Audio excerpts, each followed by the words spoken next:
obedai ehun se ebre ason high oxy 98.5 so sabre ebre we du se yede Nyankopon no masem ebre wo wo chake wo time no a wutimu se simu be se eye aduonu abo adiapa nonsia eho baby a wo hwe bia na wo tie firi biara no ebre du se yetie Nyankopon anu masem ye betie Nyankopon anu masem dia na ewo se menum yenu yakra no ehun kwaje adwuma na da biara ewo se yetumi adwene ho se de Osman Paul eka ho asem no wo se esayense da biara Nyankopon afra yen no ewo se yepo yempo ye ho adwuma Paul se wanka asempa no a wonue efi se ade a ewo se woka John 9:4 se esayense ade chen hoyi no ye de Osman ye no na adwuma enti sa na enema etie yebema yenua Stephen Yeboa Akwaba na enwachi no yetumi edin komuni amu Akwaba ya wasofo na boko de oba de ya wa na daroma ene na ahode wo hode ya fa yekọ empire bom na yemfura ase ewo bibie mu enti yemo mpaye osoro hen ya wa ni udin ona tumi ahoden ne ndie ya wode ya anyumre boy mu so ya da wasesa ya ope nsampa wo hye se nko wiase man nyina no eno ne edi bi bre Ghana mama otiefo beka otiefo betie ama okafo nso aka tumi wura emu ahoden wo wurade ho no nti ne yesre wudin se beyi wo kra nipa duase nkyɛn efo ahoden ho nkunkuru beka sa kyerɛ o mante aseman Ghana ade o nam bɔne kwa so no ada ne afiri ho abatere ne so na hye odie nmunyam weni wasɛm pabo tae a yesre opse eno anaju nwumre boy mu ede ma o mante aseman Ghana mama beyi akoma biara a ya edini si nkyɛn ne befa honam akoma na ma wo katachi okra open kwaje nto asem watimi anantimu na hwodie nmunyam wo doba ya hwa mezi adim tuminti amen amen yo yeda obade Nyankopon yawe no ase se onam de tumi so na waboa we no mienu na sabre enkwaje asem a tete no wona ehwe nkwaje efa ho asem na ebezi sem no wo kasai no wona Nyankopon de ya na epe nkwa ne de wo mo ekosoa edi Nyankopon asem achi asafuli ye Messianic Faith Salvation Assembly ye wotai fa Mr. AJ ensuo ne da hono mo a na edin no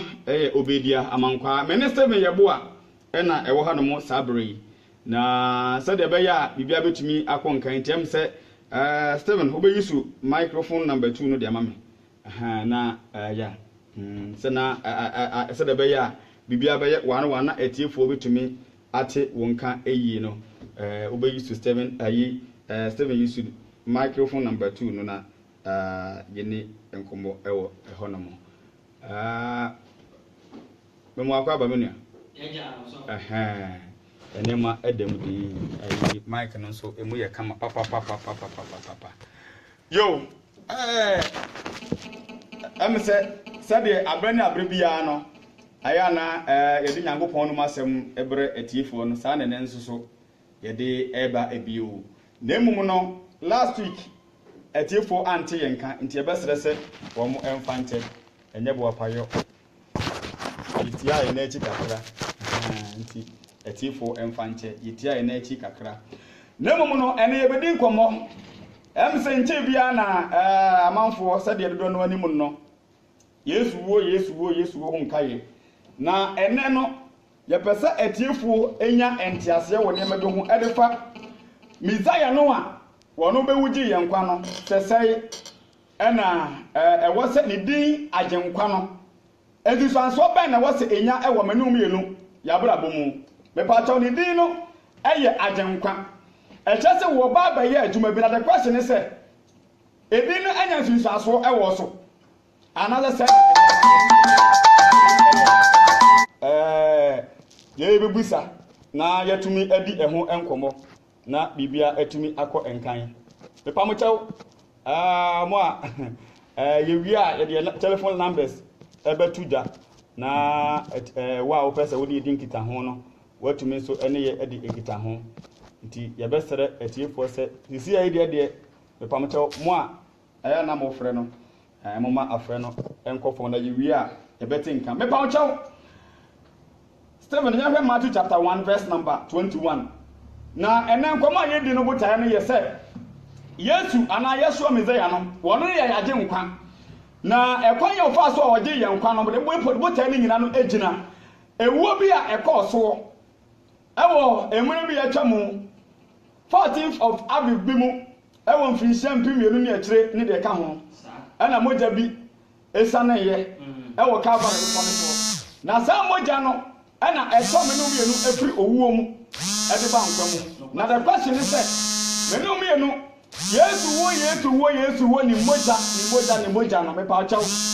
ekwan be na emoja no ni Yesu wo no enya ensusuanso e wo so me pa to yentie ni din no Matthew 1 verse number 21 Matthew 1 verse number 21 Bible says aso no oba bani no watini din ni atini din se Yesu efri se de entie batun din sa no ene se ono obaje ne man wono no obaje ne man wono na obaje ne man afi onboni afi de ba de mu onboni me pa to ye ka se Isaiah adenkwa ebia na okwakonya kan kwanhia na obi ababaje wafiri kwanhia ne mu ade wo nkwa ebia na ensu ofa no obi atia sensuo ne mu ababayi wafiri ensuo na efa wo ne mu waye wade nkwa but when there Yeshua Messiah no ne bota ya odi free so sane ba asase so ne se oba ba beje ye nkwa bai afiri ye bone mu me pa chaw ewu ogwa hodo mienu ye wo honam fam wuo ane wo honam fam ewuo me pa chaw Hebrews chapter 9 verse 27 say eda ho mani pass obewu preko na owuo na chi no atemuo enti wo ye papa ubewu woyɛ bɔne a ubewu wosum nyame a ubewu wansum nyame a ubewu saa na Bible no ɛkaayɛ tina Psalm 89 verse 48 say onipa ba ne wɔte asase so wɔhunu owuo na obeyi de kra fira samado nsɛm sɛdeɛ tie bia yɛ nyina yɛbewu na mmom no ewuo na yɛka ho asɛm yi a Yeshua Messiah ana Yesu ɛba sɛ wɔba aba bagye yɛfiri mu yɛne ɛno nti yɛfrɛ no agyenkwa no ɛyɛ yɛkra no ewuo before then no ewu a yakra no ewuo no eye bone a enipa eyo me pa uchaw ansa na no yawe ade bo Ezekiel chapter 18 verse number 4 na yawe yakra no ewuo eho enkomo eno achi ne aba Yeshua Messiah no a we yaje nkwa no na adwuma no support na me pa uchaw ne wuo no ene matu se enye faso pa amfa amawo a nyankopon begina so e de aseo kenka ne hwade Ezekiel 18:4 verse 4 Wasihwe akra nyina wo Nyankopon ya wese akra nyina ewo no se jakra wo se ejakra ewo Nyankopon sa na obakra nso wo Nyankopon okra wo ye bone Bible say okra we de ba de oye bone Bible ne scan of John 3 verse 4 say bone ye mraton enti Bible say okra biara ote asase so na wato Nyankopon asem na oye bone no ono no obewu Bible say obedai enti fa so otiri mu say sa ote asase so na wo to nyinse go ye azan wo ye esie wo ba kro no ye de fata ebo brabone a honam fam de ebia wote ase na so honam fam okra ye de ba de awu okra na ti mu no de ekunu no eye bone ti na Romans 6 verse 23 ka say bone akatua eye de ba de owo enti so obiti wi ase na wo ba brabone na wo ye azan wo ye asisie wo mu ne yere wo mu ne kunu na wo to nyinsegu na wo di ntro wo sombosom wo tundro na oye de mfata ensunsaso a efiri mu ba no ede ba de ewu a ede bre bokra no me pa ochaw hwe 1 Timothy chapter 5 verse number 6 no sa ewu we hu asem ana Yesu ba ise yen bone no a na nka yekra no eba bekọ ewu ewo mu no me pa ochaw wa pa se oba beje ye afiri sa owu nim enti se o ka se Yesu eye waje nkwa me kwahia me busa ho ne se Yesu atawa firi ewiase aba Nyankopon nche no woda so ate bone mu anasa wagya bone ye before be ka se yaje wo nkwa na ka se woni owo mu bio ba se woda so ate owo abrabo mu dia fa se wutiri mu se me pa cha emoja na ebeto awo no wo bu moja na limtia wo kra no be sa ko ewo mu bio kenka na kwa nim 1 Timothy 5 verse number 6 Bible say Bible say okra wo bo akohwie no waye de ba de waye tiase wo nti ye won kwafo bolu mu a honam fam wo tiase ba ne kan de ba de awu honam fam wo tiase o ba ne kra na de ba de awu enti honam fam no se ye di Nyankopon asade ye so a eno ana ma ye hu se ye Nyankopon ema me pa o chaw enti se Yesu bai se wo ye yaje nkwa na ye o se hu adwuma Yesu ana ya so Messiah no Oba abeye. Said Matthew 1 verse 21 ka say ono ene say ajenkwa. adenkwa nso de anase nyankopɔn enkwagye na kyerɛ sɛ wo ba abegye yɛn afiri yɛn bɔne mu enti mepaakyɛw yɛma Yesu botae no ɛyɛ adwuma ɛwɔ yɛn mu sɛ de bɛyɛ bɛte aseɛ enti ampa na yɛte bɔne mu ne abrabɔ ntene yɛto nyinsegu yɛyɛ azan yɛyɛ asisie yɛyɛ nneɛma a ɛmfata mepaakyɛw Galatians chapter 4 verse 1 sɛ de bɛyɛ bɛte yɛsɔ mizia no ne mayɛ ne n'adwuma no ase ne abusia ho question sɛ Yesu no a wɔyɛ atenkwa no mepaakyɛw sɛ wotu ne Yesu akyi ne wabrabɔ ntene na woyɛ azan asisi a mepaakyɛw manka so wabɛgye wo nkɔn woda so ate owuo mu woni nkwa deɛ wagye ne nkwa no ɛne deɛ wɔtɔɔ ne firi wiase ɛbaa wɔ no Yesu nkyɛn a wɔbɔ bra kronkron yɛ mepaakyɛw abere a wɔbaeɛ no wɔyɛ nneɛma nyinaa wuradeɛ nanso mepaakyɛw wobɛkan Philippians chapter 2 verse 5 wa wɔse sɛ deɛ yɛasoa Mesaia no wɔyɛ n'adeɛ faeɛ no yɛhu ne sɛ onipa te Yesu baeɛ no nanso nsoyɛ bi ani hɔ no mu ɛwɔ ɔno ne akoa ntɛm na mmom wɔwɔ ayɛnfoɔ ne afiasehwɛfoɔ ɛne afiasehwɛfoɔ ase de kosi da no ahyɛ asie Yesu ba wɔyɛ ne ho te sɛ ordinary person ana ordinary people na ne yoyi na bi ekosi bra nyankopɔn ti mpa wabɔ ɛwɔ ne ho sɛ wɔmra ɛmɛma nyankopɔn ɛma ɛyera no ɛnkwa no ɛbaa mu kan kɔ enti saa bra no sɛ yɛtia no wo bɛkan Galatians no a ɛna sɛ wobɛkan Deuteronomy na nyankopɔn aka sɛ wodi mmaransam so a ɛwɔ Deuteronomy chapter 11 verse 28 or any 26 sɛ wodi nyankopɔn mmaransam no so a wɔse enhyira ɛno ɛna sɛ woto nyankopɔn mmaransam a wɔse ɛnome no na enipa ato nyankopɔn asɛm a anka mmara no nome no ɛyɛ yɛn ho adwuma na mmara no punishment no ɛdi yɛn so te Yesu baayɛ no ne botaa ne sɛ ɔbɛgye yɛ firi bɔne mu na wɔgye wo firi bɔne mu a na kyerɛ sɛ wonyɛ bɔne biom na wonya bɔne biom de sɛ mmarato so ɛntumi nyɛ ɔso adwuma ɛno ne Yesu adwuma nti wɔbɛgye yɛ firi mmara no ɛnome mu kan kɔ enti abere a yɛyɛ nkwakoa no mepa ɔkyɛw hwɛ nyankopɔn asɛm se yɛbɔ ne nti ɛma yɛyɛ nkoa ɛhyɛ deɛ badeɛ ewiase fiti ase deɛ ase mepa ɔkyɛw wobɛkan John chapter 8 verse number 34 a Bible say deɛ ɔyɛ bɔne no wɔyɛ bɔne akoa enti sɛ wote bɔne mu a na wɔyɛ akoa ɛde ama bɔne no wɔbi a wɔwe nsa wɔyɛ akoa de ma nsaweɛ wɔbi a bɔ dwaman wɔyɛ akoa de ma dwamambɔ wɔbi a wɔyɛ azan wɔyɛ akoa de ma azan wɔbi a wotu nyinsɛ bɔne bi a wɔyɛ biara no wɔyɛ akoa de ma saa bɔne no ɛno nti na Romans 6 verse 16 kan sɛ deɛ wɔde ne ho ma no sɛ akoa a wɔbɛtie no sɛ yɛ bɔne ɛkɔ owuo mu die o sɛ yɛ papa a ɛkɔ nkwa mu die o deɛ wɔbɛtie no ɛna akoa no enti na yɛte bɔne mu ne abrabɔ ntene enti nka aba a ɛba so afiri mu saa brɛ no ɛyɛ owuo enti deɛ nyankopɔn yɛyɛ ne sɛ daabi ɔka sɛ ɔyɛ din saa yɛn nyinaa yɛbɛyera ɛno nti na hia sɛ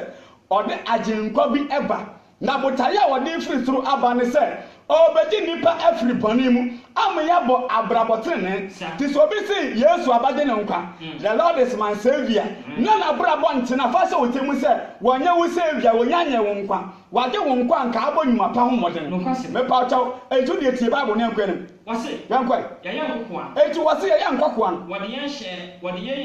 mɛde nka ka sɛ abere a na yɛnim Nyankopɔn no bɔne na ne nipa te mu wiaseɛ enti ɛnam so ma bɔne adi nipa so hene kenkan kɔ enti ɛbere a ewie duro sɛ Nyankopɔn yiri dɔ ɛkyerɛ yɛ no Nyankopɔn Yahweh ɛsoma ne ba ɔba na wo no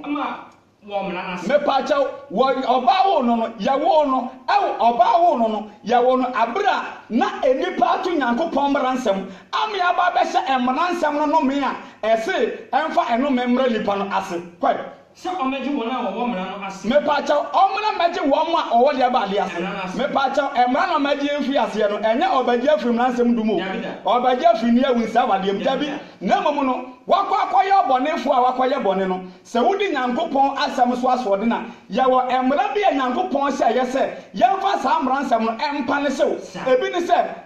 wokɔfo obi yere a yɛnkum ebi ɛwɔ Deuteronomy 22 verse 22 ebi ne sɛ wokum nipa a wosi yɛnkum bi ebi wɔ Exodus 21 verse 12 enti saa mmara no a na Nyankopɔn ahyɛ sɛ wo a wobɛyɛ bɔne no ɛnka saa mmara nsɛm no mpa ne hyew no ɛna Yesu baeɛ sɛ wɔbɛgye afiri saa asotwe no a anka ebɛkɔm no ma na anka yɛwunim na wode ayɛ nyankopɔn ma kenkan kɔ so magi wona wo na ase ɔma magi wana emrato nti yaba bɛsɛ a punishment mmra no aseɛ no waje won ayɛ ma na waje ayɛ de ba de ayɛ ma me pa chaw sa be nyankopɔn ba 1 John 3 verse number 9 say obi nyankopɔn wo no onya jai enti emra bi atwa mo no na watomra na nkemra ne sink yenkum emra ne se yenkum no ana nkekokun ana Yesu hia wo ana waje wo sɛ free punishment na se na bra bɛsom no nyankopɔn no kurem sɛ de bɛyɛ adate bi okra ebetuma nyankwa when the purpose of the Messiah what did the friend say agenkwa adentira na ye nyina yakra eto owuom ye nyina yakra ewo amane mu but nyankopɔn anya ye jeje mu Romans chapter number 5 verse number 7 when ye nyankopɔn do kese a John chapter 3 verse number 16 can say sɛdeɛ nyankopɔn do wiase nie wade ne ba ɔwɔ no kro no ma yɛn na obiara ɔbɛgyina di no ɔnyera na ɔnya dankwa fa sɛ otiri mu sɛ bible na nka sɛ obiara na ɛbɛnya dankwa but ɔse deɛ ɔbɛgyan ɔbɛgyina die mepaakyɛw yɛka sɛ didi a Romans chapter 10 verse 17 kyerɛ sɛ didi afiri abadeɛ mu asɛnkam enti sɛ yɛkɔka asɛmpa na wogye asɛmpa no di na bɔ berɛ fata adwensakyerɛ Bible sɛ wonyira na abɛnyɛ de badeɛ da enkwa enti Yesu ebotae ne sɛ obeyi ekra no a ɛte owuo mu ɛnam bɔne nti no na wade enkwa a de badeɛ abrɛ fa sɛ otiri mu sɛ Exodus chapter 3 verse 24 nipa kɔyɛ asɔde kodi aduaba no nyankopɔn ɛpam nipa firi ebintuo no adentira sɛ de bɛyɛ a Exodus Genesis chapter 3 verse number 20 to 24 no sɛ de bɛyɛ a nipa nkɔnkɔte enkwa no yɛ ne bi eni ɛntrasidenti ɛna ɛma nyankopɔn pam nipa ti na yakra no ehia enkwa na abɛnya enkwa nso a agye sɛ agyenkwa ɛna bɛma wo enkwa ɛna ma wɔsoma Yesu ba ayɛ sɛ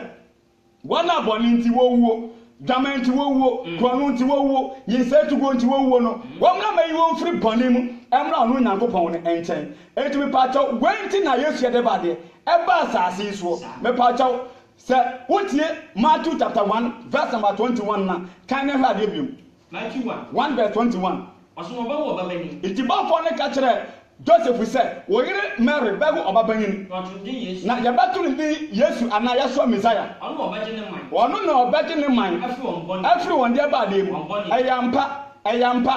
bɔfoɔ no asɛm no bɛmba pɛpɛ ɛma Mary Luke chapter 2 Mary ɛwo Yesu Mary wo Yeshua Messiah no Luke chapter number 2 verse 25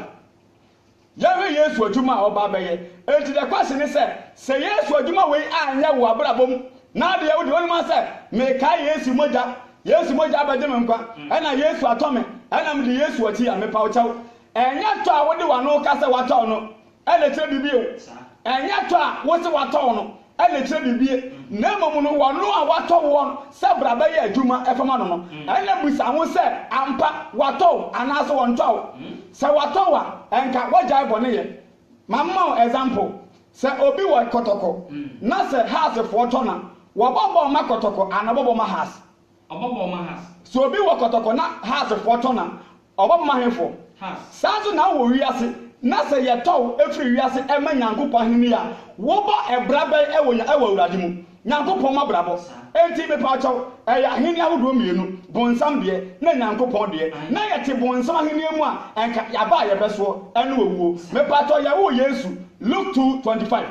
Luke 2 verse number 25 Bible kasa wɔse hwɛ ɔbɛne bɛ wɔ Yerusalem wɔfrɛ ne saa tama yɛwɔ Yesu na bɛma bi wɔ Yerusalem ɛfɔ ne Simon saa onipa yi tene na kyiri ɛyɛ Simon na wɔtene papapa na wɔsan so fɛre adeɛ na wɔkyɛn sɛ nyankopɔn ɛnam ne daba Yeshua Messiah no so ɛbɛkyekyere Israel apam na wɔn ama nasɛɛ no wɔbɛkyekyere wɔn wura bio ama anidasoɔ no a ayera no asan so aba ɛno nti ɔsom a Yesu ba ɛkan bɔ ɔsɛ na wɔn kronkron ayi akyerɛ ne sɛ na wɔn kronkron ayi akyerɛ Simon sɛ ɔntumi nhunu owuo ta gye sɛ wɔn Kristo ɔyɛ Awurade deɛ nansa agye sɛ Simon no ɛhunu Yesu ana Yeshua Messiah ɔyɛ Awurade deɛ nansa enti abla de Yesu kɔ asɔdɛm no ɛna wɔn kronkron ka kyerɛ Yesu sɛ ayi Simon sɛ yɛde Yeshua Messiah akɔ asɔdɛm nti wɔn kɔ kan kɔ amafra Yesu no gyina awofo ne ba sɛ wɔbɛbɛyɛ sɛdeɛ mmara no enti na yɛde Yesu awofo de Yesu aba sɛ amamra no a Leviticus chapter 12 mmara no kan sɛ wowu abɔfra Fabra be dwa ne ho no ne e ba be yesa mamre we e dia on pepe kan ko ana Simon fa Yahshua Messiah e to na basa so ana wo sira Nyankopɔn Yahweh kan se awurade afei na rege wako akwan so afei ya mani ehunu Yahweh wo ba na wo de ne ba no afei de je wako akwan no kwa asomdwem sade wasem ese efiri se de enti ameka sa ne se mani ehunu wo awurade nkwaje mani ehunu de ba de mani ehunu de ba de Satan na Yesu da ne nsa so wo se Yesu Nyankopɔn de ba de Yahshua Messiah Yahshua no ne nkyerase Yahweh salvation Nyankopɔn nkwaje enti Simon say, "Mami ehunu wo Nyankopɔn Yahweh wo nkwaje." Nkwaje a wasiesie ama aman nyina. Wo nkwaje a me pato Nyankopɔn say wasiesie nkwaje ewo amanaman nyina nim. Kanea ebema amanama so ebema Ghana, Togo, Senegal, Benin, ani ewiase aman nyina ebetie aba ne nkyɛn no wo masomate. Na be hye wo man Israel mu. Na eba saa wo bi wo Togo no wasaka na dwena honhom fam no wabɛyɛ Israeli obi wo Ghana wɔte no change a wabɛyɛ Israeli na asɛ Nyankopɔn man Israel animonyam na Simon hyira wo ana Simon hyira wo ka kyerɛ na Maria sɛ ana wo ka kyerɛ na Maria sɛ hwɛ abofra yi ɔnhwɛ abofra no wɔde ne si wama Israel wɔde abofra na si wama nipa pi ahwe aseɛ ɛne deɛ ba deɛ ɛyɛ nneɛma tu ada sɛ wobɛhu Yesu no ahwe aseɛ anaasɛ wobɛhu Yesu no asɔreɛ mepakyɛw wo bi ahu Yesu asunti ahwe ase obi nso ahwe ase Yesu ama ne so ɛyɛ nneɛma tu emu baako enti ampa Yesu anim sɛ yasoma ne sɛ wɔmmra ɛmmra magye ɛnkwa na ɔma nipa a ɛte bɔne mu ehunu papa enya nkwa nti na Isaiah 61 ahyɛ nkɔm sɛ Messiah no ba ɔba bɛyɛ adwuma bi enti ampa ɔba yɛ no bɔne nti honhom fam obi da prison bɔne nti obi da owuo mu bɔne nti obi da amaniye mu ana wɔba sɛ ɔba bɛgye afiri bɔne mu ama yɛ nya daa ɛnkwa ebisa bɔne na de owuo ɛbaayɛ ti sɛ na wo so wo nim Yesu na sɛ wote bɔne mu a na kyerɛ sɛ wonya hunu no sɛ woahu Yesu a ɛnka wo kra no bɛnya nkwa adentira wobɛyɛ abɔdeɛ foforɔ ama kanea brabɔ no atwam 2 Corinthians 5:17 saa ne kae mepatɔ yɛntie Yesu anum asɛm ɛwɔ Luke chapter 4 verse number 16 Luke 4 verse 16 verse number 16 abla ɔkɔ asɔre fie no Isaiah 61 yɛde hyɛ ne nsa ɔkenkan efiri sɛ na wɔnim sɛ ɛfa ne ho kenkan Bible ne nkɔ Luke 4:16 Bible nkasa wasina ọba Nazareth ɔyɛ no ana Yahshua Messiah ɛba Nazareth hɔ na ɛde no na homeda na edu Sabbath homeda no sɛdeɛ ɔyɛ ne daa sɛdeɛ ɛyɛ na Sabbath bi a wɔyɛ no ɔkɔ hyia dem Onyankopɔn ba Yahshua Messiah ɛkɔ hyia dem na ɔsɔre gyina sɛ ɔrebɛkenka ana ɔsɔre gyina sɛ ɔba bɛpirikyi kwai odiyifo Isaiah nwoma hyɛ ne ana yɛde odiyifo Isaiah nwoma ɛhyɛ ne nsa kwai enti abere wo bi nwoma no mu no Onyankopɔn ba Yahshua Messiah ehu baabi a yɛatwerɛ sɛ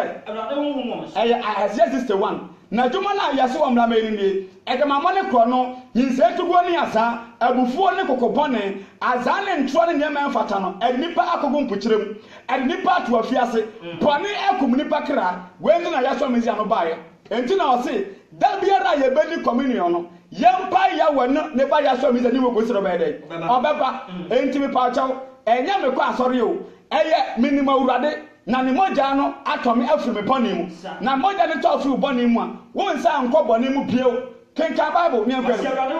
enti Yesu so mu wɔ se Awurade honhom ɛwɔ me so enti Nyankopɔn Yahweh asra ne firi soro aba sɛ ɔmɛka nsɛmpa nkyerɛ hefo wɔma Nyankopɔn asɛm no ehia wɔn mu na wɔn pɛ Nyankopɔn asɛm atie no kenka kɔ Nyankopɔn Yahweh ɛsoma Yesu sɛ mepakyɛw ɔyɛ nkurɔfo bi a wɔn fam wɔ mu wɔ anu ba honhom fam no wɔn na yɛde ba deɛ afira yɛwɔ nkurɔfo bi a wɔn fam wɔ mu yɛ free ba honhom fam no wɔn mu da prison bɔne do ma wɔ fiase adwama do ma to fiase azaa do ma to fiase ɔbra bɔne do ma to fiase enti waba sɛ ɔbɛpae ɔgyeɛ ɛde ama wɔn ma honhom fam wɔn mu sɛ prison ɛne wɔn ma honhom fam wɔn ani afra no ɔbɛbie wɔn ani wɔbɛkɔ Isaiah 35 a wɔse hwɛ ɛbɛduru no ma apakye kora bɛsɔre anifrafo bɛhu nadeɛ ne nyinaa yɛ ɔgye a ɛnam Yahweh ne ba Yahshua Messiah no so ɛba sɛsi a yɛte ase deɛ emogya ne gu so a ɛɛtɔ nipa afiri bɔne mu ɛba nkwa mu na bɛyɛ kakra no yɛbɛkasa stop work saa abɛrɛ ne mogya no adwuma no awie adwuma wo nsakere o woansakere o wonya nkwa bio ti na 2 Corinthians chapter 6 verse 2 ka sɛ ɛna na yɛ ɔdombrɛ na na yɛ nkwagye da sese de wo change na ho bɛgyew ba fa sɛ otimu sɛ no condition is permanent ɔsankafo trese biribi a ɔde ba de ne brɛ enti ɛbrɛ wɔ mu yi no ya Yesu ama yɛ kwan sɛ yɛbɛtumi asakraba ne nkyɛn no ɛna wɔ se yɛkɔ Isaiah 55:6 say mo hwɛ awurade ɛbrɛ a wɔyɛ tai ɛbrɛ a wɔyɛ tai hwehwɛ no ɛbrɛ a wɔno ma wo hu no anya saa ɛbɛtum lebi no wo ba kɔ hwɛ no but ɔma ɔnyɛ de ba de ɛhu no Sadia second Chronicle 15:1 ka sɛ awurade ne mote na sɛ mo de makoma nyinaa hwehwɛ no di a ɔbɛmma hu no na sɛ mo pa no ɔbɛdai ɔbɛgya mo enti nneɛma tu sɛsie yɛ nkwa wɔ hu ne mu nsadeɛ te a Nyankopɔn ama opportunity sɛ fire corrections ɛwɔ bɔne bi a wote mu wonim awurade a fa hwɛ n'akyiri kwan mepa kyɛw ɛnɛ yɛ kwasiada but unya kwasiada bi a ɛte sɛ nnɛ adeɛ kye a ɛyɛ dwoada but unya ɛdwoada bi a wɔte sɛ awurade adema wɔkyena adentira ɛnɛ date ɛwɔ 2018 mu no wonya bi bie wo da ɛnɛ twama ɛtwam adekyee date wonya bi bie wo da wobɛnya ɛdwoada but unya ɛdwoada a ekuta adekyee date a ɛyɛ wɔkyena date pɛpɛpɛ da ɛno nti sɛ wo bibi a yɛ ne ntam na meyɛ ma yɛ ɛne ma nya ngere ba de ɛnam ɛnkyɛ no akɔda asieyɛ ɛnkyɛ no akɔhyɛ fridge mu na ebi wɔ no ma mepa kyɛw ɛba saa de a hɛ bibi aba na wieyɛ mepa kyɛw Yesu mesi yɛ hwɛ na twuma no deɛ ntia wɔ ba kenka ne nkɔ wɔse na magye wɔn a wɔpakyɛ wɔn no wɔse wɔn mena magye wɔn mu bonsam ɛde bɔne apakyɛ wɔn mu wɔn mena magye wɔn de ba de ɛnkwa enti afa no agyenkwa ti Yesu bai sɛ wɔn ma te bɔne mu no ɛnsakra wɔn adwene ɛmra menya nkwa nti Yesu bai no wɔama sɛ wɔba abɛsɛ nipa dabi ɔba sɛ ɔba ba bɛyɛ biribi Luke chapter 9:51 ti Yesu enti wo a wodi Yesu akyi na wodi Yesu mogya ɛnka wɔnim na wodi Yesu mogya ɛbɔ mpaeɛ enti a wɔbusuafoɔ no mepa wo kyɛwo wɔn na kyerɛ wo saa mpaebɔ no Yesu mogya nka wɔnim ana mesima Yesu mogya ento nsi me fie mepa kyɛwo emre bi atwa mu na wo Yesu tamfo ɛna so ahu Yesu wonua bi a ɔda so ate bonsam aka kyerɛ no Yesu sɛ bɔmpaeɛ ɛma no na ɔno so ɛnsakyera ɛna deɛ wɔte asɔdam wɔsoma wɔ soro agrada akɔte asidi nua bi a wɔn nsakra yɛ etiri mu mepato Yesu mogya ɛnyɛ adwuma a ɛyɛ no Yesu mogya adwuma ne sɛ ɛmɛtɔ nipa mfiri bɔne mu ɛmra tene mu adwuma no yɛ ɔgye adwuma nti na Yesu asuafoɔ mmienu wasoma wɔn adwuma bi sɛ wɔn nkɔnkɔka ne nsɛmpa ɛwɔ kuro bi so na wɔn kɔ ayɛ no nkurɔfoɔ na anye wɔn ɛna wɔn ba Yesu nkyɛn Luke 9:51 Bible sɛ ɛba sɛ ɛna ɔrebɛfa na akɔ soro no wie duro abra aka akra ne bɛfa Yesu akɔ soro no wie duro ɔde sinanim so ɔbɛkɔ Yerusalem Yesu plane sɛ ɔbɛkɔ Jerusalem asoma na abɔfoɔ di n'anim ɛna wɔsoma asuafoɔ bi a wɔn bɛdi n'anim akɔka nsɛmpa na ɔkɔ no kɔkɔhyɛ ne Samaria kura bi patɔmfoɔ no bɛn akasamu no na ɔkɔhyɛ ne Samaria kura bi ɛna asuafoɔ no kɔkɔhyɛ ne Samaria kura bi ase wɔanye no na Samariafoɔ no wɔn a ne Yesu efisɛ mepatɔ deɛ nti a wɔn a ne Yesu ne sɛ ɛna ne kyerɛ Yerusalem hwɛ na Yesu bɛkɔ Jerusalem ɛna saa tam no Samariafoɔ nso wɔn ne Yudafoɔ nyɛ dɛ bɛyi ɛnka enti wɔn a ne Yesu hwɛ Yesu ka kyerɛ asuafoɔ no ɛwɔ Matthew chapter 10:6 going sɛ mokɔ a monkɔ kasa dɛ ba adeɛ monkɔ a monkɔ kasa dɛ hwɛ maame ka asɛm nkyerɛw enipa te bɔne mu no ɛti na Yesu ba ayɛ sɛ ɔbɛgye afiri bɔne mu ama yɛtumi anante ɛwɔ tenene mu de si ɛbɛnya nkwa nti na Yesu baayɛ enti obi si wɔyɛ ɔsɛmpakani na ɔɔpiriti a mepaakyɛw wobɛka Matthew 3:1 na Yohane ɛɛpiritie no ɛnam sɛ Yesu adwuma ne sɛ wɔbɛgye nkwa nti ɛyɛ adwensakyera wobɛka Matthew 3:1 na Yohane piriti ɔka sɛ monsakyera madwene wobɛka Matthew chapter 4:17 Yesu ɛɛpiriti ɔka sɛ ɔsoma asuafoɔ 12 no Matthew 10:6 ɔka kyerɛ mo sɛ mokɔ a monka sɛ monyɛ dɛn enti wo nsakra wagone firi ɔbrabɔ ne mu a na aba Yesu nkyɛn a ansa na woka na ɛdɛ bɛyɛ ɛnya nkwa adentira woba wobɛdi Nyankopɔn asɛm so na nyɛ sɛ wodidi ne to ho soɔ sɛ mede Yesu akyi no na kyerɛ sɛ woanya nkwa woba abɛyɛ adwuma bi ama Yesu na saa adwuma no ɛna ɛnam so a ɔkra no ɛbɛtumi anya nkwa enti mepatɔ ka ne hade ana yɛsuafoɔ Yakobo ne Yohane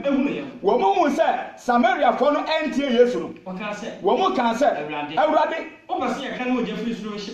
ɔnsa yɛ ho sɛ Elijah akasa amagya firi soro abɛhyɛ nkurɔfoɔ bi kora pɛn ɛnti sɛ wɔn a wɔmantie wo Yesu no wɔbɛ sɛ yɛkasa na agya firi soro bɛhyɛ wɔn ana ana Yesu da ne ho ɛtea wɔn sɛ mo ne mo nko a moyɛ no bia me Yesu me firi soro baayɛ no maama sɛ mebɛbɔ mpayɛ abɛkunkum wɔn a ɛbɔ dwaman abɛkunkum wɔn a yɛ abayifoɔ abɛkunkum wɔn a wɔn mu nim Awurade wama sɛ wɔba abɛsɛ nipa kra na ma ɔbɛyɛ dɛn wɔbɛyɛ dɛn enti Yesu botare ba asase so ne sɛ wɔba abɛgye ɛnebɔnyɛfoɔ enti wo a wote asɔde ma wɔbɔ mpayɛ sɛ wo maame ngu wɔyɛ maame aku no wɔyɛ papa aku no mesuma ɔsoro agrada mesuma wɔsoro gya ɛnkɔma buhyiam saa ɛmpaebɔfo na asɔfoɔ binom ɛkyerɛkyerɛ mo no busa sɛ hwan na ɛkyerɛkyerɛ mo saa Yesu se onipa ba na ama sɛ wɔbɛyɛ dɛn mepatɔ wo maame wɔ nipa na so nyi nipa wo papa wɔ nipa na so nyi nipa wɔabusua panyin wɔ nipa na so nyi nipa onipa ba na ama sɛ ɔbɛsɛ nipa kra na mo sɛ ɔbɛyɛ dɛn nti sɛ wɔ mpayɛ bi a wɔba ama maame a bɔ mpayɛ sɛ wo maame onim Awurade a ɔhu Awurade bɔ mpayɛ sɛ wo nua no onim Awurade a ɔhu Awurade na sɛ mebɔ mpayɛ aku no mebɔ mpayɛ apira no Nyankopɔn mu yibi saa ɛnkɔ so na mmom no Yesu baa ɔmɛkin so sɛ wɔbɛkan Luke chapter 4 bɛbɔ de tire a wɔse ɛwɔ sɛ meka ahene no ho asɛmpa ɛkyerɛ nkurɔfoɔ yi so na wɔnti no ɛda badeɛ yɛnti a Yesu baa yɛ ne sɛ enipa nsakra enti sɛ woyɛ wosi wode Yesu akyi na ayɛ sɛ makani na wo preaching ɛnyɛ adwensakyerɛ preaching a ɛnɛ asɔfoɔ pii wɔn akɔyɛ financial advisors how to make money ɛnɛ asɔfoɔ pii wɔn bɔ kyaa ne sɛ de bɛyɛ a wobɛdi yie sɛ de bɛyɛ a wobɛyɛ sika ba Yesu busa question ɛwɔ Matthew 16:26 ɛsɛ sɛ wo nipa nya wiase nyinaa na sɛ ɔhwɛ ne kra ɛmfasoɔ bɛn ɛna ɔbɛyɛ dɛn ɔbɛnya enti Yesu botae no yɛ ɔde ba asase so no John 10:10 verse number 10 sɛ de bɛyɛ a yɛbɛtumi ɛnyɛ Nyankopɔn mu ɛnte aseɛ kenkan na hwɛ ade John 10 verse number 10 Bible nkasa John chapter 10 verse number 10 John 10 verse number 10 ɔse yankɔ Yesu se owifoɔ ma dise obewia na wakum mepatɔ bonsam oba wɔde mpratwe korɔ no nyinsentu go azan asisie ana ba enipa nkyɛn na wo abɔbɔ saa ɔbrabɔ ne wese bie no on sɛ 1 John 3:7 go yin sɛ deɛ ɔyɛ papa no ɔtere sɛ de Yesu tene na deɛ ɔyɛ bɔne firi hwan bonsam enti wo a wote azan nyinsentu go korɔ no mu ɔbrabɔ ne mu no wabrabɔ no ɛyɛ bɔne enti wabrabɔ no ɛyɛ bonsam abrabɔ enti ɛba saa ɛde wo kra no akɔsɛ owuo mu sɛde Romans chapter 6 verse 23 ka sɛ bɔne ka kyerɛ deɛ bade enti Yesu baayɛ no wɔbae sɛ wɔbɛgye afiri owuo mu kenkan ne nkwanim owifoɔ bonsam deɛ wɔmma ɔbae sɛ ɔba bɛwia ɔbɛwia na wakum na wasɛ wɔde brabɔ ne kɔe Yesu sɛ wɔde deɛ wɔfiri soro ɛbae na makɔ aburokyire na manya awadeɛ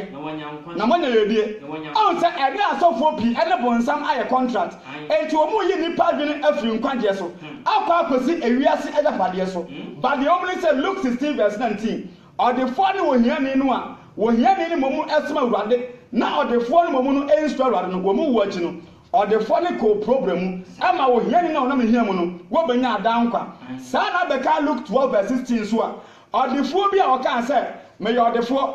na menya mo bebrebe na menni baabi a mede me no bae bɛguo enti ɛnea me warehouse no mɛyɛ na kɛseɛ na mɛbubu ayɛ ne kɛseɛ sɛ de bɛyɛ a mede anuane bɛgu mu na wɔyɛ saa wieɛ no ɔsɛ na makama kyerɛ me kra sɛ ɔkra didi nanom na ɔbɔnyɛ de bɛyi ɛntɔɔyɛ ɛdɛbɛ na nyaho bɔka kyerɛ no ɔka kyerɛ no sɛ wɔba kwaseɛ anadwo yara ɔbɛgye wo kra afiri wo nsɛm na ɛnyɛma dodoɔ a wɔasiesie no ɛbɛyɛ ho adea owie no wɔ se saa na deɛ ɔrehyɛ agyapadeɛ ma ne ho na ɔnyɛ ɔdefoɔ ɛwɔ Nyankopɔn fam no ɛteɛ hwan na yɛ ɔdefoɔ Nyankopɔn fam yɛwɔ asikafoɔ pii Nyankopɔn ne so ɛnso ɔmo nyɛ asikafoɔ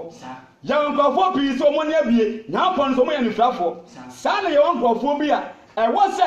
we are the four Nyankopon fam Nyankopon fam eti Nyankopon hunya no eye nyansa ane nimdi a emu ye de bai emu to eti Nyankopon hunya no se ade se we Nyankopon mu nyansa ana ye ka hunya de Nyankopon mu a 1 Timothy 6:6 no osi nyame sompa aye de ba de aye adenya kase ti Yesu botaye a wode ba ye ne se ye be firi boni mu ni aba enkwam me pa ochaw hwe John chapter number 15 no John 15 verse number 7 and verse number 8 Yesu pese Yesu aba na ya bora bono eye kronkron se de be ya daati bi ni moja no ebetuma nya fasopa e dia maye ye wie ye se ye Yesu asase so ba ye no ne botaye de ba nse be dai ye be nya nkwa tu be kan Matthew chapter 11 verse 28 and verse 29 no wo se hwe mo a waso amo ne so abre na waso amo ko nyina mo mra me nchen na mam de ba de mo homme na mo mfa mo ko nua nto mo so na mo nsia me efiri se mejo na me bra me ho ase e wa akomam me pa chaw sese Nyankopon de Yesu aba se ye be Yesu na ye nsia no hwa obeka fa Peter 2 verse 21 a wo se Yesu ewi eja ye hweso wo se ye nye dai ye na mo chi eti me question ne se Yesu anamo ene edi akire anya Yesu anamo ne se meti aso demo fa se otimu se enkwa na Yesu ede be ma ye no bosa ne kire se ne ye te boni mu na kwa bai ene ofa so ya ode sa nkwa ne kora e ma ye abra ye te boni mu no Romans chapter 5 verse 7 because na yin na te boni mu krono mu obra se fatamu ti sa wo se wa change a e wo se wunwuma kire se wa ede ba de wa change kenkan ne ba de Romans 5 verse 7 kenkan ne nko was na ebeden no bi de ose quite ebeden na se obi bewu amade oye odi Bible say ebeden kura no bewu ama enipa we ni pattern and we ni papa no di na so obi mpo ye ho no impa papa ebia obesi ne bo se obewu obi besi ne bo so obedai obewu ama opeso o kire se hwe enya obi ya mpo no ye gudu a wo ka se obi nwu nye no nkwa obetuma wu age ne nkwa da yes obo no ye gudu pa but eba no ewuo mu di ya me pa chaw o mewu ma obi anko wu mu obi abeso no na deso ba ye ntie Yesu de watini mpo obi ntimi hu mpo emfa nye ne nkwa na ne ha ma atimo na o ye de boyini kenkan ko asino Nyankopon yi ni do a odon ye ne kire when the ma John chapter 3 verse 16 ya juma se sendo Nyankopon do wi sendo Nyankopon do wi ase ni ode ne do ba patro ode ne ba owo no kro no ma ye na de obagina di no onyendra onyade ba de endi se de be ye benya sa dan kwa yinti na Romans 5 verse 8 wo se asino Nyankopon yi ni do a odon ye ne kire Onyankopon ya wano oyi ni do a odo ye ne kire ye efri se ye na so ye ne bone ye ka adoma enie woda so atwempona no Kristo wuma woda so atu nyinsen guo no Kristo wuma woda so aya asan no Kristo wuma woda so aya de amfata no ana Yesu ewu ye ese sesei wa wo pese oba Nyankopon nchen wa ma another chance ese sakara wadwene na ne moja no ento mfiri wo braboni nu na bra bebo bra efata adwensa kyera wode ni moja ebeto ye me pa chaw hwe me say Chelsea ekoto player every Manchester or penyuma pa bi every one so Yesu moja na beto ye me pa chaw fa bita 1 verse 18 anunti na Matthew 26 verse 26 Yesu ni asiafo no edi communion no o se wei ene apan foforo e wo mia me moja mu a enipa pinti wo hwagu amade ba de bone fa firi etre se emoja na eso ne ye no eso ne se obi biara woni baba ho so se firi na kro wo be ja bone ye aba Yesu nchen no emoja no ebeto ama ayiwa firi bone mu ama benya dankwa when any Nyankopon do but me see no condition is permanent. 1 Peter 1:18 1 Peter 1 verse 18 me dey can quote you that and Acts 20 verse number 28 yenti asemu a Osman Paul e kan say the be amunu melu ye betuma nya nkwa na Yesu ba no wa nya heaven nkwa me pato emfa blame no e ma Yesu pa blame no ma wa ho because the eye biara no enu aka che menu melu kenka ne hade 1 Peter 1 verse number 18 Bible say osisemunim se Bible simunim se wanfa no ma epro wanfa enema epro gita anase sika anye yan wabo hu omoja no abra yete ejamamo ne kroro ne yinse etuguo mu no ya na nke ye fata se ye bewuo no Yesu ese menka nte o se wan fasika ne dete energy ye nemom ɔde Kristo ɔte sɛ dwama woni dem wɔde Yeshua Messiah no ɔte sɛ dwama anya de ba de woni dem ne nkekaye ne enkekaye no ni mogya no a ne boɔ den energy ye me pata wo TV kura wo tɔ na boden no ya wo mpɛ sɛ wo ma de bedi wrong Yesu de ni mogya abra wo se wasakra wadwene yenkwa nkɔbɔ wasu no wɔde ni mogya ne boɔ den ene tɔ ye sade be ya ye beba aba be ni pa kronkron amanyankopon me pa tɔhɛ emoja na atɔyɛ no atɔyɛ for purpose disana so ate bɔne mu afa so timu sɛ emoja na atɔwo no sɛ wɔn fa nso aba amanyankopon a wo beti moja no ehofo me pa tɔ this 1:5 emoja no a ɛtɔyɛ no atɔyɛ for botayɛ si amna me so aba bi ọtọ because of now we jamanfo nti ọtọ say jajamanbo ọtọ because of now we nsanti ọtọ say jansawe ọtọ because of now what ejaman ni say to go krono asisie ni dia man fatamu ana wọtọ say jaibone ye me question ni say wona wo say Yesu ọtọ me pacho bone ni wajaye kinkan na nkwanim Adisa 1:5 Bible nkasa wasi yankwa Yesu Kristo ɔyɛ dansefo Yesu Kristo Yeshua Messiah ɔyɛ dansefo ɔnokɔfo ne awufo mu abakan a wɔno yɛ awufo mu abakan ne asase so ahemfo sudifo a wɔyɛ asase so ahemfo asudifo ne nkyɛn kam wɔno ne nkyia no asomdwefo ne nkyɛn kan yɛ de ɔdɔ yɛn ɔno Yeshua Messiah ɔdɔ yɛ na ɔde ne mogya adware yɛn wɔde ne mogya yɛ deba deɛ hwɛ wo bɛkan Ephesians 1:4 Paul se men kan kyerɛ sɛ Yesu ebewu yi na wo obewu yɛ na ɔbɛtɔ yɛ no wɔtɔ yɛ nsa yɛmɛyɛ nipa yɛ ho ni asɛm na yɛ kronkron ɛwɔ Nyankopɔn nim me pato Yesu mogya atɔwo a ɛnkwa yɛ kronkron wo ne Yesu akyi na wo de bɔne ne kyerɛ sɛ wɔntɔw na deɛ tielie gate no a de wura ɛdan mu no ɛda hɔ but yɛ wɔn nkrɔfo bi a wo ma mfa gate nim ɛna kɔ Nyankopɔn nkyɛn wo bɛka John 14:6 ɔsɛ mele kwan no nokoro ene nkwa no obi nkwa gya ne nkyɛn gise ɔnam so ba yɛ wɔn nkrɔfo bi te aso dem ya wɔn de Yesu di ato mu sɛ wɔn yɛ Yeshua Messiah na kyidifo but ɔma brabɔ ɛmfata ɛkyerɛ sɛ ɔma amfa Yesu kwan nim sɛ ɔnam Yesu na ba na hɔ nkyɛn a mepaatɔ ɛnka wo ntimi nya bɔne nka wo ntaade hyɛ papa ɛnka wo nya aka wo ni atoro nka wo nya azan nka wo nya sisie ebi afa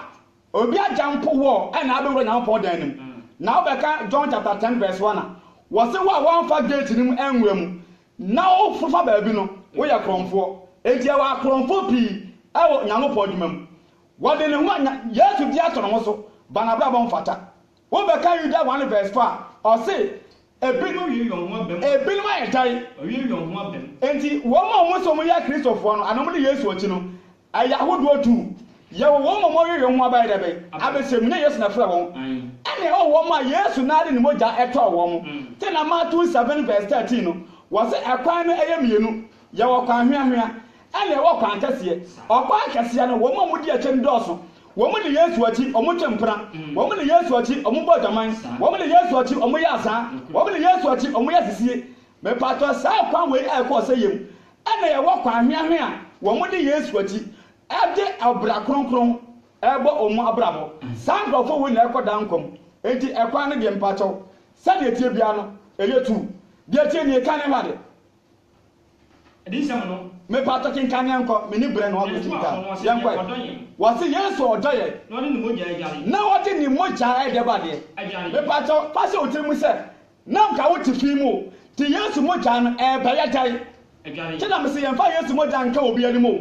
Yesu mogya botan se ebeyi obi afri efimu amana ba kronkro yem enti wodi mogya edeba de ajare afri edeba de mu me pa chaw hwe fa so otimu se Yesu mogya rewo no asa akoya ho fin de ana nka wanyaro mpa enka ye sika bita 2:20 ye won krofo boruma o ma ba Yesu mu ama Yesu ojare won but wo mu da so ati fin mu wo mu da so ati boni mu nti mogya no aye waste e wo mu side me si atemu dem agensa krama ya akọ sika bita 2:20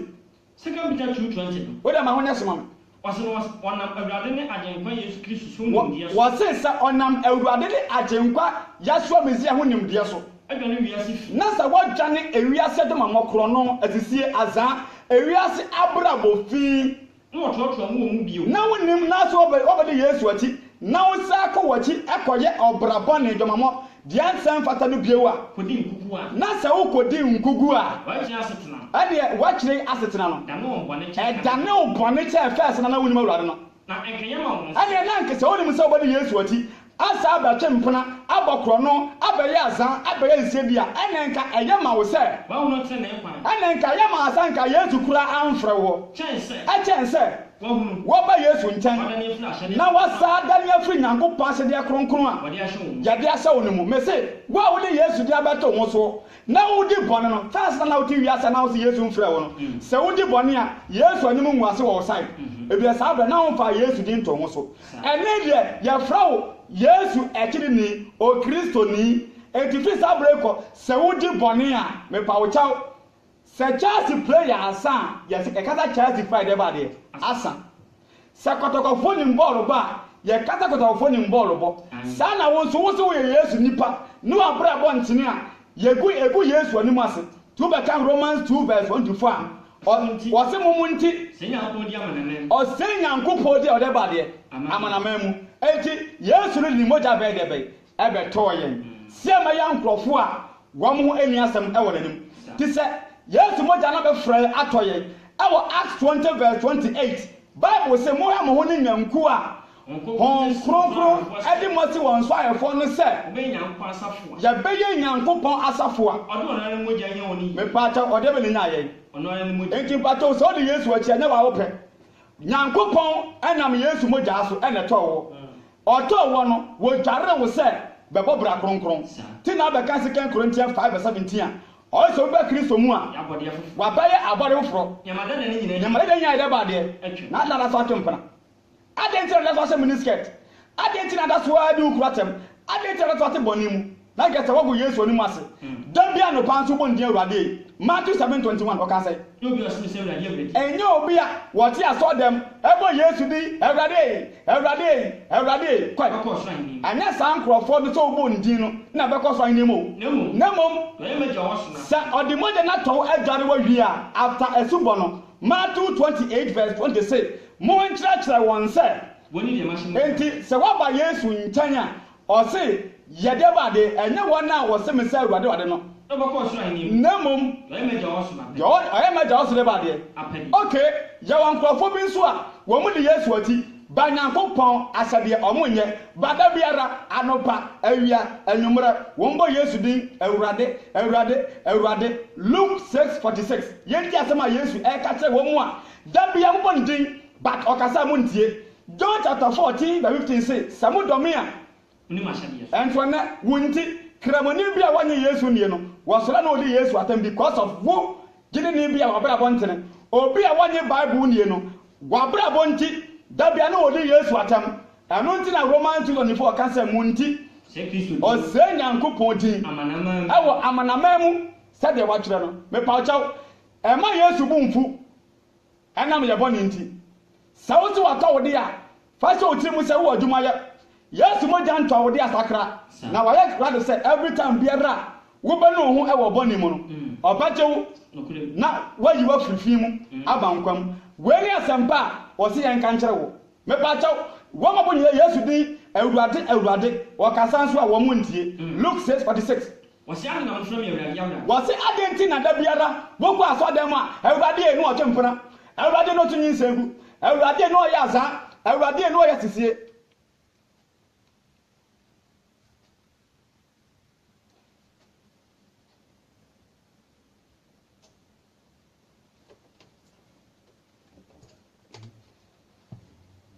Awurade no ya de amfata Awurade no obobra bone Awurade no otunyi nsegu enti wasi adenti na mo fra me Awurade na mo nya de mesi anso wakasa wonya de bai wonya obusa question wa wudi Yesu di abata ho so no wakasa wontie Awurade e lu obu ni nua Awurade e lu owuade Awurade wa de amfata me pa ocha hwe ya emfi anu nko na do Awurade o Tito 1:16 say ebinom ka say wonum Nyankopon so do nyuma pa na so na obra bo de ba de wo se wonum Awurade wa obra bo de say won ta de say wo gasa de say wonyuma de say Peter ya ka kan say ne kasa kro yin de say Nyankopon akwa no na won so we enti the question is say ya de ya no na do Yesu anase do nankasa wa toye anaya na de pe baaye ene matu ebia wo asemisa kese de wo mu ni ase 1 say Yesu na afra wo de a me pastor John chapter 15 verse 16 say Yesu na afra wo de a ene wadwuma ni on fra wo se de ma no fra before it's too late. John chapter 15 verse 16 John 15:16 Bible kasa ase enyem na moyi me wo se enya wo na wo fra Yesu na wo Yesu na me na mayi mu Yesu na wono ni moja atọ ayi wo amede mo si wo se na wo yi wo no wa nyu keke wo di wasi wo se mo nkona mo nkoso aba monya dai mo nkona mo nkoso aba na mpa cho edua ne ayifi na so aba edua no mpo abifi mpo ana so aba wo di yasi wo se yanya dai nkona nkoso aba na atemu dam Yesu mpie na bia ni so na aba bia ni so a Matthew 3 verse 10 ade aboni yin yin atu ya no da wo di ekuma no ato edua no da se de bia na so aba edua bia anso abapa no we twatu wo ba ye dai we twatu ti Yesu yi ye no wo yi yense yanya dai nkonkoso wo de fa Yesu din to ho so o me kwa sare o me di Yesu ati na azan asisie ne dia fata hwe Colossians 2 verse 6 1 John 2 verse 3 never compare de bi enti mpato se o fra so wo ye police ni a make sure say enye din police ni e fe o wo adwuma wo sa wo ye as a policeman se o fra so wo ye doctor enye din doctor no e na ye wo fe o ba ye adwuma bi a cha sa wo ye doctor sa na o fra wo say Yasua echidini ana Mizaya echidini ana Messianic ana se wo fra wo hu se o Kristoni a me pa cha ene wanu o wo adwuma ye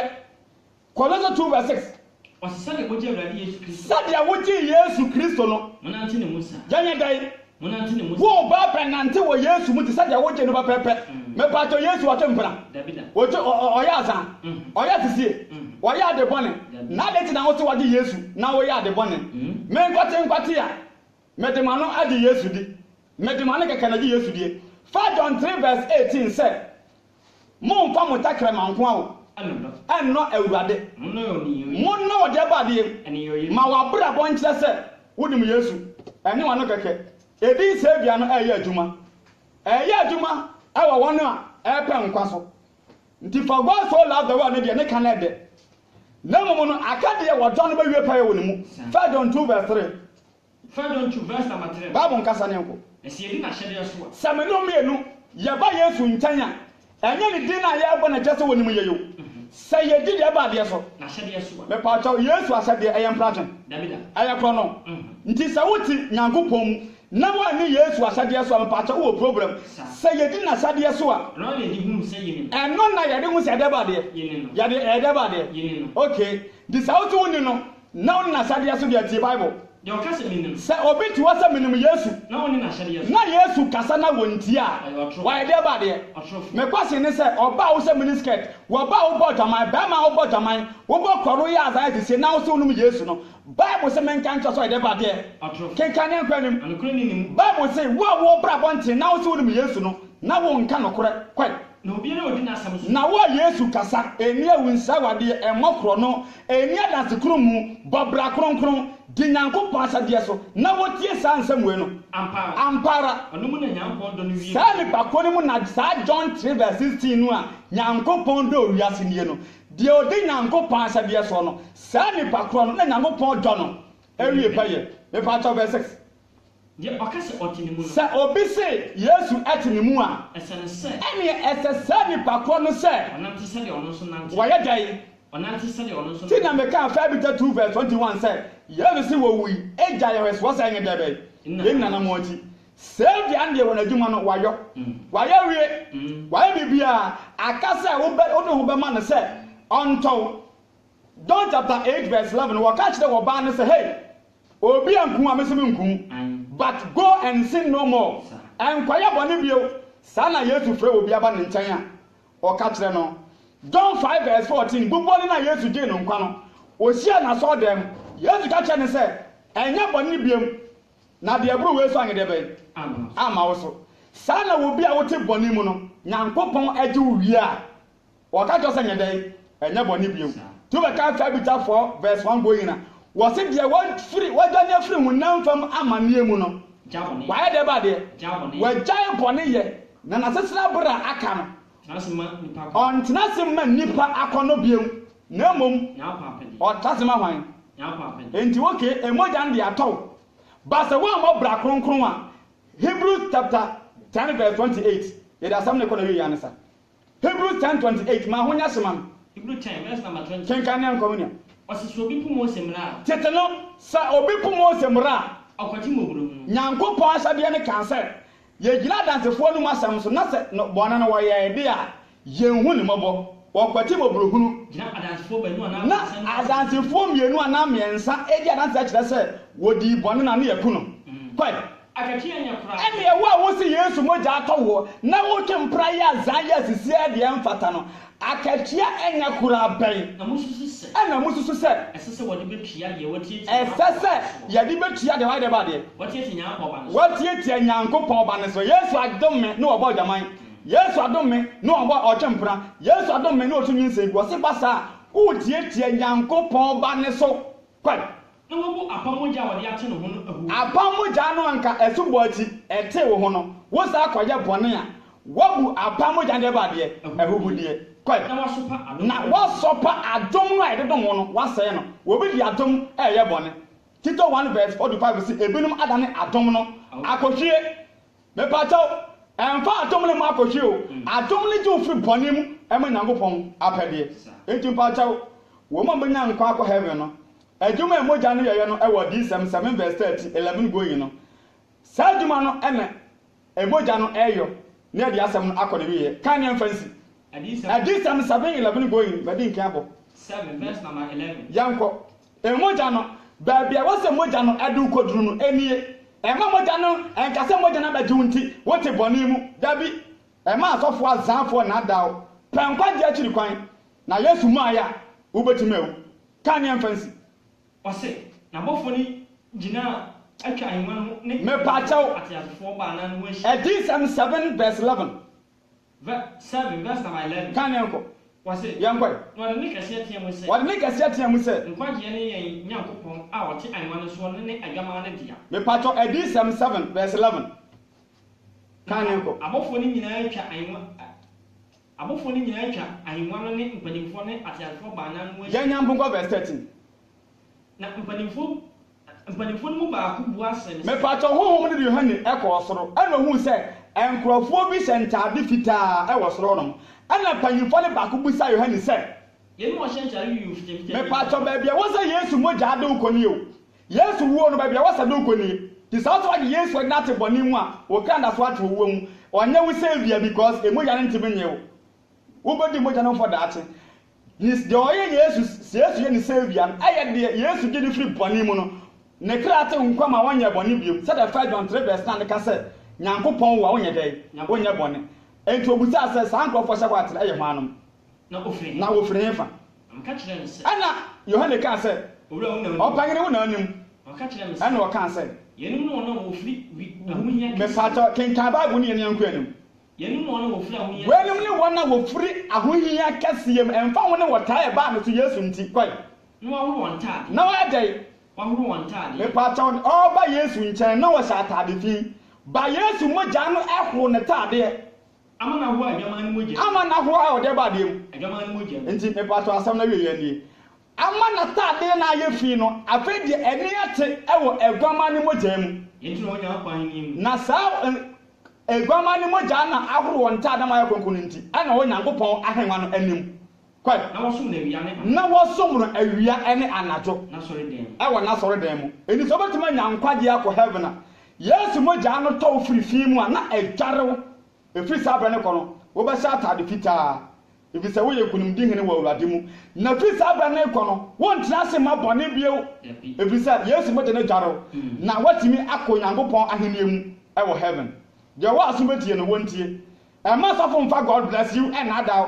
ɛma sɔfo mfa you are blessed ɛna adaw Nyankopɔn wɔ nhyira kɛkɛ wɔ hyira deɛ na abra bɔtene na wɔdome deɛ ɔte bɔne mu Nyankopɔn ho yɛ mɔbɔ na adom ne yɛ ntena Audi 98.5 to near Wakra. And I did now pass a free everywhere. Be able to be Messianic Faith Salvation Assembly. Obedia Mankwa, and I'm there some Pabra war. Stay me, Yabua, na kenkan kyerɛsɛm no ɛde ma yɛyi ɛmma yesu agye nkwan a wɔyɛ no ɛnyɛ nsunsuansobɔne wɔ so ba ama no nya ho adwuma pa mepatɔ yɛwɔ ɛnkran taifa Mr. J nsuo no da hɔ no a every Tuesday bia yɛhyiam ɛyɛ mpaebɔ Saturday bia nso yɛhyiam ɛyɛ asɔre yɛ telephone numbers nie mepatɔ yɛwia wobɛtumi afrɛ na yɛdi nkɔmmɔ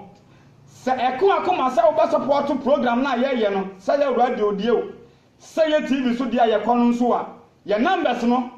wobɛtumi ɛde support bia nso a support yɛ wɔ so 0247 947812 0247 947812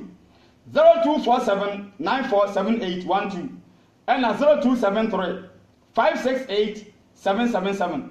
0273 568 777 mepatɔ wei ne numbers wobɛtumi afrɛ ne adi nkɔmmɔ ne ahyia ne asua adeɛ sɛdeɛ bɛyɛ kra bɛtumi anya nkwagyeɛ ɔbaade yɛwɔ ɛne yɛntena na nadom ne nhyira mmra yɛn so sɛdeɛ ɔno Nyankopɔn no pɛ na daakye bi opia ne monyam a yɛn nyinaa yɛtumi anya nkwagyeɛ nadom ɛne yɛntena ne tumi nti amen Amen.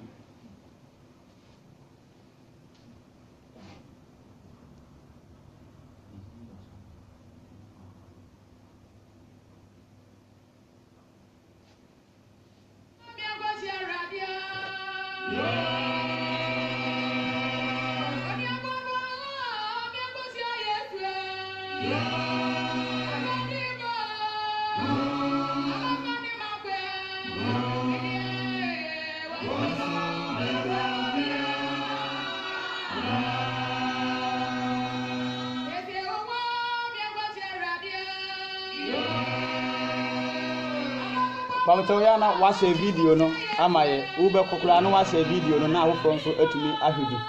mama bye bade ene mu nyina mo ntena amen